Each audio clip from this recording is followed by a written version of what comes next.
Iran संकट का असर कब तक आपकी रसोई पर पड़ेगा? यदि आप इस प्रश्न का उत्तर खोज रहे हैं तो बता दें कि भारत सरकार ने एलपीजी सिलेंडर की बुकिंग और सप्लाई को लेकर एक बड़ा ऐलान किया है। सरकार ने गैस उत्पादन बढ़ाकर सप्लाई को स्थिर कर दिया है और बुकिंग की समय सीमा भी बढ़ा दी है। साथ ही समुद्री रास्तों से आ रहे तेल के जहाजों की सुरक्षा और ग्रामीण रोजगार यानी कि मनरेगा को लेकर भी पुख्ता आश्वासन दिया गया है। चलिए आपको विस्तार से इस वीडियो में बताते हैं। नमस्कार, मैं हूं आकांक्षा और आप देख रहे हैं न्यूज़ 18 का डिजिटल प्लेटफॉर्म। आजकल जब भी हम टीवी खोलते हैं या सोशल मीडिया देखते हैं तो बस युद्ध और तनाव की खबरें ही नजर आती हैं। खासकर मिडिल ईस्ट में जो हालात बने हुए हैं उन्हें देखकर हर आम आदमी के मन में एक ही डर था कि क्या पेट्रोल, डीजल और रसोई गैस महंगी हो जाएगी। क्या रसोई गैस पहले की तरह आसानी से मिलेगी? लेकिन आपके लिए एक बहुत बड़ी खुशखबरी है। भारत सरकार ने क्योंकि साफ कर दिया है कि दुनिया में चाहे कितनी भी उथल पुथल क्यों ना मची हो, आपके घर की रसोई का बजट और गैस की सप्लाई पर कोई संकट नहीं आने वाला है। सरकार ने गैस सिलेंडर पर एक ऐसी राहत दी है जिससे लगने लगा है कि जल्द ही पुराने दिन लौट आएंगे। दरअसल दिल्ली में हुई एक हाई लेवल मीटिंग में पेट्रोलियम और नेचुरल गैस मंत्रालय की सेक्रेटरी सुजाता शर्मा ने देशवासियों को एक बड़ा भरोसा दिया है। उन्होंने बताया कि सरकार ने डोमेस्टिक एलपीजी के प्रोडक्शन को काफी ज्यादा बढ़ा दिया है ताकि बाहरी देशों के संकट का असर भारत के आम आदमी की जेब पर ना पड़े। सबसे अच्छी बात यह है कि गैस बुकिंग की डेडलाइन को भी बढ़ा दिया गया है। आप यदि शहर में रहते हो या फिर गाँव में, अब आपको बुकिंग के लिए भागदौड़ करने की जरूरत नहीं है। सरकार का कहना है कि देश के किसी भी कोने में किसी भी गैस एजेंसी के पास स्टॉक की कोई कमी नहीं है और सप्लाई बिल्कुल स्टेबल है। गैस की कालाबाजारी और गलत इस्तेमाल को रोकने के लिए सरकार अब डिलीवरी ऑथेंटिकेशन कोड सिस्टम को बहुत सख्ती से लागू कर रही है। सुजाता शर्मा ने जानकारी दी कि सरकार ने इस सिस्टम के इस्तेमाल को 90% तक ले जाने का टारगेट रखा था, लेकिन खुशी की बात यह है कि 92% के आंकड़े पर वो पहले ही पहुंच चुके हैं। इसका सीधा मतलब यह है कि अब गैस सिलेंडर सीधे असली हकदार के पास ही पहुंचेगा और बीच में कोई गड़बड़ी नहीं हो पाएगी। इसके अलावा कमर्शियल गैस की सप्लाई को भी 70% तक फिर से पटरी पर ला दिया गया है, जो बिजनेस करने वालों के लिए एक बहुत बड़ी राहत है। छोटे सिलेंडर्स की मांग में भी जबरदस्त उछाल देखा जा रहा है। अगर पिछले कुछ दिनों के आंकड़ों पर नजर डालें तो 5 किलो वाले छोटे सिलेंडर्स की बिक्री काफी बढ़ गई है। सरकार ने इस बारे में जागरूकता फैलाने के लिए देश भर में करीब 7,000 कैंप लगाए हैं, जिसका नतीजा ये रहा कि 3 अप्रैल से अब तक 1 लाख से ज्यादा 5 किलो वाले सिलेंडर बेचे जा चुके हैं। ये उन लोगों के लिए बहुत मददगार साबित हो रहा है जो एक साथ बड़ा सिलेंडर नहीं खरीद सकते या जिन्हें कम गैस की जरूरत होती है। समुद्री रास्तों से आने वाले तेल और गैस की सुरक्षा को लेकर भी सरकार पूरी तरह मुस्तैद है। शिपिंग मंत्रालय के डायरेक्टर मनदीप सिंह रंधावा ने एक बड़ा अपडेट दिया और बताया कि भारत का जहाज देश गरिमा जो 97,000 मीट्रिक टन कच्चा तेल लेकर आ रहा है, बिल्कुल सुरक्षित है। ये जहाज हाल ही में हॉर्मुज से बिना किसी रुकावट के गुजर चुका है। हालांकि पिछले 48 घंटों में उस इलाके में गोलीबारी की कुछ घटनाएं हुई थी, जिसमें भारत के 2 जहाज सनमार हेराल्ड और जग अर्नव भी आसपास थे। लेकिन अच्छी बात यह है कि किसी भी क्रू मेंबर को कोई चोट नहीं आई और सब सुरक्षित हैं।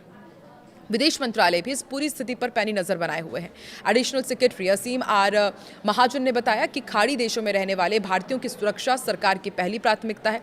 इसके लिए एक स्पेशल कंट्रोल रूम बनाया गया है जो 24 घंटे काम कर रहा है। सरकार हर राज्य और केंद्र शासित प्रदेश के संपर्क में है ताकि किसी भी इमरजेंसी की स्थिति में तुरंत मदद पहुंचाई जा सके। इसी सिलसिले में national security adviser Ajit Doval ने भी सऊदी अरब का दौरा किया और वहां के बड़े मंत्रियों से क्षेत्र के हालातों और भारत के रिश्तों पर लंबी चर्चा की है। ग्रामीण इलाकों में रहने वाले लोगों के लिए सरकार ने एक बहुत जरूरी बात कही है। रूरल डेवलपमेंट डिपार्टमेंट के जॉइंट सेक्रेटरी अमित शुक्ला ने भरोसा दिलाया कि दुनिया में चाहे जो भी अनिश्चितता हो, गांव के विकास के लिए फंड की कोई भी कमी नहीं होगी। उन्होंने साफ किया कि जब तक नया कानून वीबीजी रामजी एक्ट 2025 लागू नहीं हो जाता, तब तक मनरेगा स्कीम पहले की ही तरह चलती रहेगी, यानी ग्रामीणों को रोजगार और घर बनाने के लिए मिलने वाले पैसों पर कोई खतरा नहीं है। कुल मिलाकर देखिए तो सरकार ने हर मोर्चे पर तैयारी पुख्ता कर ली है, चाहे वो गैस की सप्लाई हो, समुद्री रास्तों की सुरक्षा हो या फिर गाँव का विकास। आम आदमी को घबराने की कोई जरूरत नहीं है। सरकार की इन कोशिशों से ये तो साफ है कि आने वाले समय में भी हमें गैस की किल्लत या फिर महंगाई का वो डर नहीं सताएगा जिसकी आशंका जताई जा रही थी। ये कदम वाकई करोड़ों भारतीयों के लिए एक बड़ी राहत की खबर है। सरकार का कहना है कि ऐसी रिपोर्ट्स जिसमें एलपीजी गैस सप्लाई को सामान्य होने में 4 से 5 साल की बात कही गई थी, वो पूरी तरह से गलत है। ये दावे भ्रामक है और घबराहट फैलाने वाले हैं।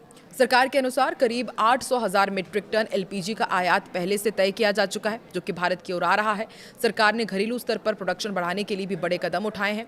9 मार्च को जारी एलपीजी नियंत्रण आदेश के तहत रिफाइनरीज को उत्पादन बढ़ाने का निर्देश दिया गया। हालांकि सप्लाई में कमी का असर गैस सिलेंडर्स की कीमतों पर नजर आया। देश भर में घरेलू एलपीजी सिलेंडर और कमर्शियल सिलेंडर्स महंगे हो गए थे। इस बढ़ोतरी का असर आम घरों के साथ साथ होटल, रेस्टोरेंट्स और छोटे कारोबार पर भी पड़ा। राज्य और केंद्र शासित प्रदेशों को एलपीजी सप्लाई की निगरानी निगरानी करने और जमाखोरी पर सख्त कार्रवाई के लिए ज्यादा अधिकार दिए गए हैं। एलपीजी सप्लाई को लेकर सरकार ने यह बताया है कि ऑनलाइन बुकिंग अब करीब 98% तक पहुंच गई है और डीएसी आधारित डिलीवरी भी 93% तक हो गई है, जिससे ट्रांसपेरेंसी बढ़ी है।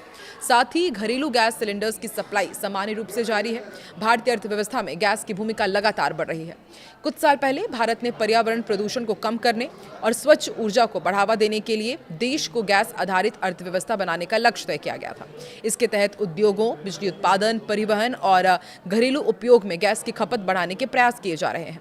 हालांकि देश में गैस का उत्पादन पर्याप्त नहीं है, इसलिए भारत अपनी जरूरत का करीब 60% हिस्सा विदेशों से आयात करता है। चाहे प्राकृतिक गैस हो या एलपीजी, इसकी बड़ी आपूर्ति अब भी आयात पर ही निर्भर है। न्यूज़ 18 के रिपोर्ट्स के मुताबिक भारत का प्राकृतिक गैस आयात साल 2024 में लगभग 35,000 घन मीटर तक पहुंच गया था, जो पिछले साल की तुलना में थोड़ा कम रहा। हालांकि इस वर्ष की शुरुआत में ईरान और अमेरिका के बीच तनाव और युद्ध जैसी स्थिति के कारण समुद्री ट्रांसपोर्ट और सप्लाई चेन जरूर प्रभावित हुई है और इसके चलते वैश्विक स्तर पर गैस की आपूर्ति बाधित हुई है। भारत के आयात में भी गिरावट देखने को मिली है। भारत अपनी अधिकांश प्राकृतिक गैस कतर, संयुक्त अरब अमीरात और संयुक्त राज्य अमेरिका जैसे देशों से आयात करता है। कतर स्थित बड़े संयंत्र के बंद हो जाने से गैस की जो कमी पैदा हुई है, उसे पूरा करने के लिए भारत अब वैश्विक बाजार में आई कीमतों में गिरावट का फायदा उठा रहा है। इसी के साथ देश अन्य आपूर्ति स्रोतों से नए सौदों पर भी विचार कर रहा है, ताकि मांग और आपूर्ति के बीच संतुलन बना रहे। कुल मिलाकर युद्ध और वैश्विक संकटों के कारण गैस की आपूर्ति पर असर पड़ा है, लेकिन हाल ही में कीमतों में आई गिरावट से भारत को कुछ समय के लिए राहत जरूर मिली है। ऐसे में भारत को इस अवसर का सही उपयोग करना चाहिए और भविष्य में स्थिर तथा सुरक्षित गैस आपूर्ति सुनिश्चित करने के लिए लॉन्ग टर्म योजनाएं बनानी चाहिए। आपको क्या लगता है, आने वाले दिनों में क्या गैस आपूर्ति इसी तरह से सुगमता के साथ आगे बढ़ती रहेगी और आपके शहर में गैस की सप्लाई किस तरीके से हो रही है, वो भी आप कमेंट करके जरूर बताएं।